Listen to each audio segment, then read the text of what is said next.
Hi everyone, it's Lindsay again. Are you ready for another scary story? Okay, today I have been investigating somewhere called Byards Leap. It's a little place just outside of Sleaford, and it's the heart of some very, very scary occurrences. The story is that many years ago a witch lived at Byards Leap. She was a horrible, nasty old witch. Her name was Old Meg. She had a long, curly nose, she had warts on her face, and she had sort of a funny smell that went wherever she went. She was vicious, and she was bitter and nasty to all of those people who lived around her. The people from the villages nearby said that she used to cast spells on their crops and make them die. Their corn and their wheat wouldn't grow, so they couldn't make their bread and cakes to eat. And she was cruel to the children. She would cast spells on them, sometimes turning them to frogs or into dragons.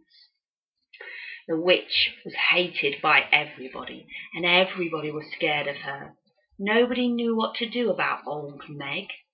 She lived in a little cave at the side of the road, and she used to cook her frogs and her snails. Some people even said she drank bat's blood. The story is that there was a knight who came to Lincolnshire. He heard about Old Meg, and he heard about the terrible things she was doing to the people that lived near her. He decided that he was the one who would be brave enough to stop her. The knight rode on a giant black stallion. His name was Byard. He was the biggest and strongest horse you've ever seen. He stood so high that a normal person couldn't climb atop of him. But the knight was a huge, great, big, strong knight. He carried a sword and a shield. Byard and the knight decided they would set off really early one morning. There was frost on the ground, and it glistened as they rode across the fields to Old Meg's cave. They could smell her before they even got near her. The smell was disgusting, like rotten eggs or your old bin in the kitchen. The knight was starting to feel a little bit scared.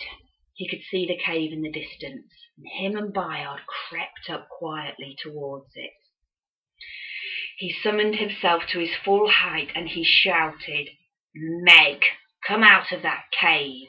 You have been cruel and angry to the people around here for long enough. Now it is time to face me."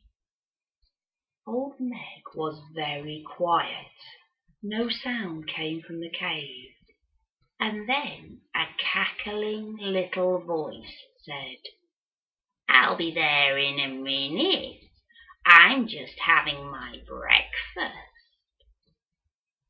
The knight decided to wait, but it was a trick. Old Meg snuck out the back of her cave. She crept up behind Byard, and with her huge, long, talon-like fingernails, she dug them into Byard's bottom. The horse threw his head back and neighed. The knight held on for life as Byard jumped into the air away from the pain of the nails. He leapt an amazing 60 feet across the road. It was the furthest any horse has ever jumped. He landed with a thud on the other side of the hard, frosty ground. The knight was furious. He jumped off Byard. He turned around to see the witch, and he drew his sword. She ran towards him screaming, and he stabbed her through the heart. The witch disappeared in a cloud of smoke and was never seen again. Today I have been to Byards Leap, the place where Old Meg lived in her cave. The cave is gone. There is a car park there now and some woods, but if you look closely on the ground, you can see the horseshoes where Byard made his amazing jump across the road. They're still there. And as I was looking at the horseshoes today, I smelt the strangest, most disgusting smell you have ever smelt, like rotten eggs. I don't know if it was Old Meg or not. It's a funny feeling there, when the wind blew through the trees. I almost swear that I heard a cackle. Could that be Old Meg's? I don't know.